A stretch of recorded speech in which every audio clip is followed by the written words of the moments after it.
खाना पानी मिल रहा है? कहाँ मिल रहा है? खाना पानी कुछ नहीं मिल रहा है। वही आया था, खिचड़ी थोड़ा थोड़ा बांट के किया है बस।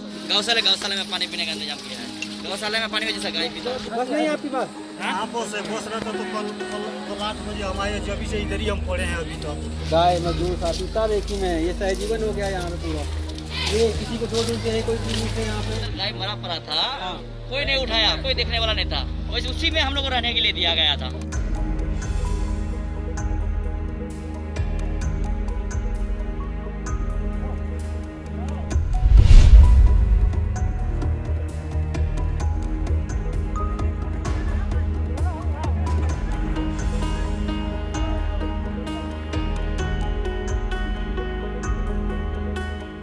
नमस्कार, गांव कनेक्शन में आपका स्वागत है। और गांव कनेक्शन की टीम इसमें भारत के अलग अलग हिस्सों में ट्रैवल कर रही है। हमारे जो साथी हैं वो देश के अलग अलग राज्यों में गए हैं ये देखने के लिए कि कोरोना का असर कितना पड़ा है आम जीवन पे, कितना पड़ा है व्यवसाय पे, कितना पड़ा है खेती को लेकर के, और फिर किस तरह से मजदूर जो प्रवासी हैं वो कितना दर्द सह के अपने अपने घरों को पहुँच रहे हैं। तो अभी मैं बुंदेलखंड में मध्य प्रदेश और यूपी के बॉर्डर पर हूँ और हमने कोशिश की है कि सुरक्षा के सारे जो उपकरण हैं उनको अपनाया जाए, सोशल डिस्टेंसिंग का पालन किया जाए और इसके बाद आपको दिखाया जा सके कि क्या हो रहा है। तो हमारे सामने देखिए एक ट्रक आया है, अभी ये मध्य प्रदेश का बॉर्डर है।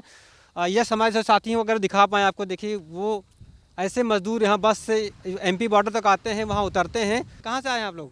परेशान में तो हम आपके साथ ही आप ऐसे ही आ रहे हैं। अच्छा, तो कोई बात नहीं, कोई बात नहीं।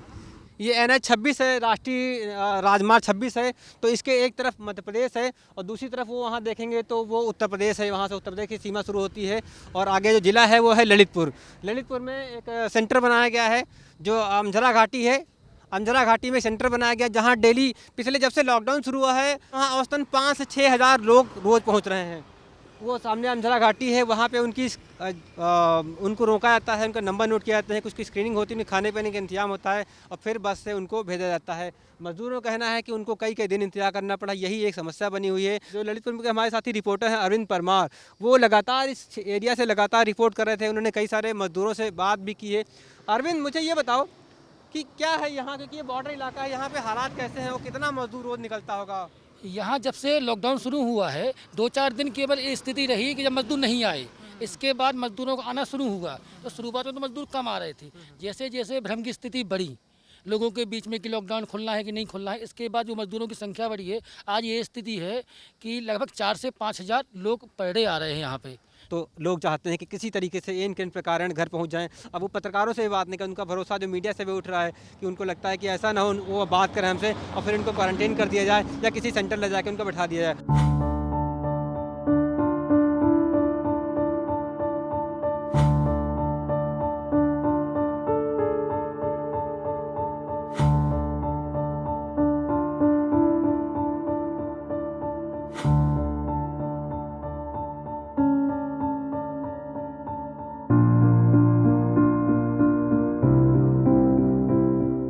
ये अमझरा घाटी है जहाँ पे गुजरात, महाराष्ट्र समेत कई प्रदेशों के जो प्रवासी आ रहे हैं उनको यहाँ पे रोका जा रहा है। उनको मेडिकल की जांच होती है, फिर उनको जैसा कि यूपी सरकार ने व्यवस्था की है उनको बसों से आगे भेजा जाएगा।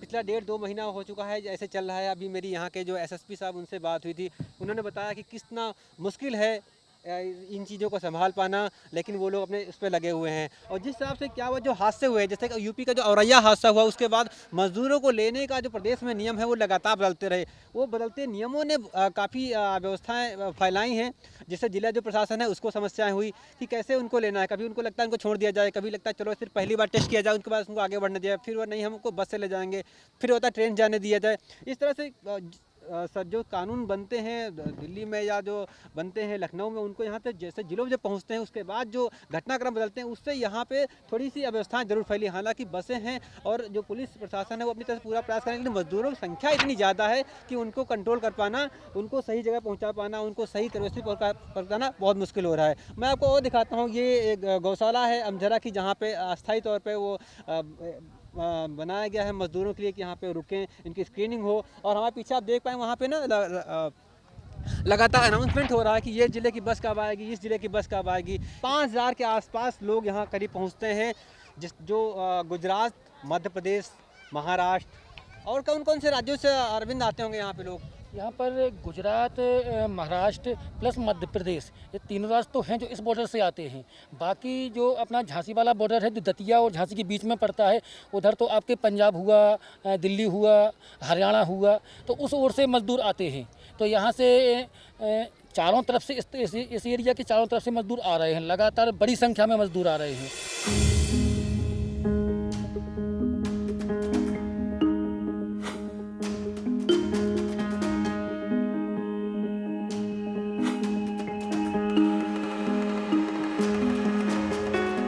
यही मैं बच्चों की बात कर, सबसे जो मुसीबत हो रही है इन बच्चों को हो रही है, क्योंकि बहुत सारे ऐसे बच्चे हैं जो, आपको कहाँ जाना है आपको? लखनऊ कहाँ जाना है? लखीमपुर। और कब से हो यहाँ पे? कल से समझ नहीं आई है? क्या बोला गया आप लोगों को? बोले कागज जमा हुआ है, अभी मिले लगा है, अभी बोलेंगे तब जाना। खाना वगैरह मिला?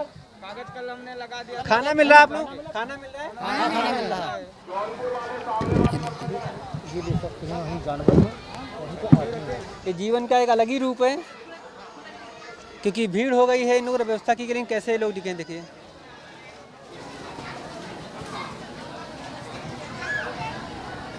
कब आए थे आप लोग यहाँ पे? कल आए थे? अभी तक मिली है? खाना पानी मिल रहा है आप लोगों को? कुछ नहीं मिल रहा है, खाना नहीं मिला अभी तक? कुछ भी नहीं मिला है, वही आया था, खिचड़ी थोड़ा थोड़ा बांट के किया है बस। अब कुछ नहीं मिला है। और बाकी बस जहाँ कुछ मिल रहा है। क्या कह रहे बेटा? तो ये गौशाला है जो कि अमझरा घाटी है। गौशाला में पानी पीने का इंतजाम किया है। क्या इंतजाम किया? गौशाला में पानी में जैसा गाय पीता है। दूर रहिए आपकी सोचता मेरे से देने के लिए। क्या सुरक्षा है यहाँ पे? बस की खाने पीने की व्यवस्था नहीं है।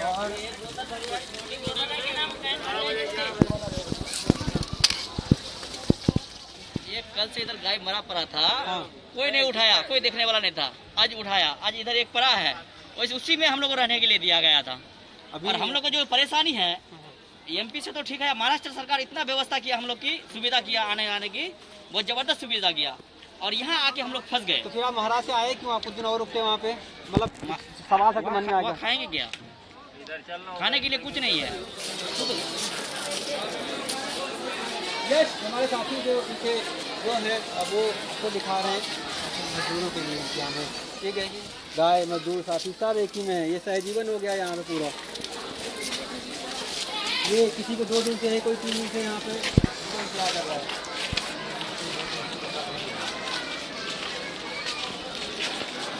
ये लंबी भीड़ है यहाँ पे। अगर ये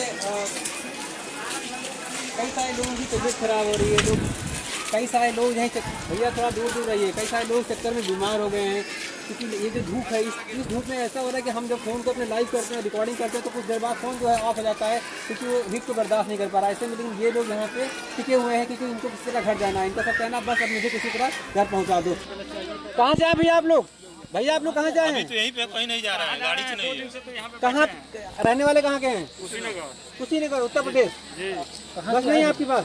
हाँ बस रहता तो कल 8 बजे हम आए, जब से इधर ही हम पड़े हैं अभी तक। अभी तो नहीं मिला। ऊपर की धूप दिखाइए भाई, ये कड़ाके की धूप में ये लोग अभी यहीं तक पड़े हो, इसीलिए शायद ये लोग परेशान हो रहे हैं। तो हमने जब यहाँ के प्रशासनिक अधिकारियों से, उनका कहना था कि हमारी लगातार कोशिश है कि बसें मंगवाई जाएँ और लोगों को गंतव्य तक पहुँचाया जाए, लेकिन जो मजदूर हैं वो कह रहे हैं कि इतना लंबा समय हो गया है और इतनी ज़्यादा धूप है, इतनी ज़्यादा यहाँ मुश्किलें हैं, खाने पीने की दिक्कत है, ऐसे में बहुत लंबे समय तक वो इंतजार नहीं कर पाएंगे। बहुत सारे लोग तो ये कह रहे हैं कि कोरोना उनका बाद में मारा, पहले वो घूम कर यहीं मर जाएंगे। आप सभी अवगत हैं कि ललितपुर जनपद चारों तरफ से एक क्षेत्र छोड़ करके एक झांसी की तरफ सभी क्षेत्र जो है वो मध्य प्रदेश से जुड़ा हुआ है, और मध्य प्रदेश के निवाड़ी, टीकमगढ़ और अशोकनगर, सागर, शिवपुरी, ये ज़िले जो है वो इसके सीमावर्ती ज़िले हैं। तो लोगों का जो दक्षिण भारत की तरफ से और मध्य भारत की तरफ से महाराष्ट्र, गुजरात, तेलंगाना, छत्तीसगढ़, मध्य राजस्थान, इन सब चारों तरफ से लोग प्रवासी मजदूर आ रहे हैं, और भारी संख्या में रोज़ हम लोग उन लोगों को अपने सीमावर्ती क्षेत्रों में रोकते हैं, उनको खाना खिलाते हैं, उसके बाद उनकी बहुत सुरक्षित वापसी, घर वापसी की व्यवस्था यहाँ से कर रहे हैं। इसमें एक चैलेंज सबसे बड़ा ये है कि चूँकि ये प्रवासी मजदूर ऐसी जगहों से आ रहे हैं जहाँ पर संक्रमण की स्थिति ज़्यादा गंभीर है, ऐसी स्थिति में हम लोगों को अपने को सुरक्षित करते हुए इनकी घर वापसी कराना है और ये बहुत बड़ा चैलेंज हम लोग यहाँ पर फेस कर रहे हैं। 1 लाख से अधिक जो प्रवासी मजदूर हैं उनको भेज चुके हैं और ये संख्या प्रतिदिन के हिसाब से करीब 5000 के आसपास है और आगे हमें लग रहा है कि हमें कम से कम 1 से 1.5 लाख लोगों को और इसी तरीके से भी भेजना पड़ेगा। माननीय प्रधानमंत्री जी के निर्देशन में और माननीय मुख्यमंत्री जी के निर्देशन में हम लोग जो काम कर रहे हैं वो कोशिश कर रहे हैं कि इसमें हमारी जो जनता है उसे कम से कम कठिनाई हो। हम लोग निश्चित रूप से कोरोना को हराएंगे और अपनी जनता को फिर उसी गतिमान तरीके से आर्थिक गतिविधियों को आगे बढ़ाते हुए अपने भारत का उज्जवल भविष्य बनाएंगे और अपने जनपद को भी उज्जवल बनाएंगे।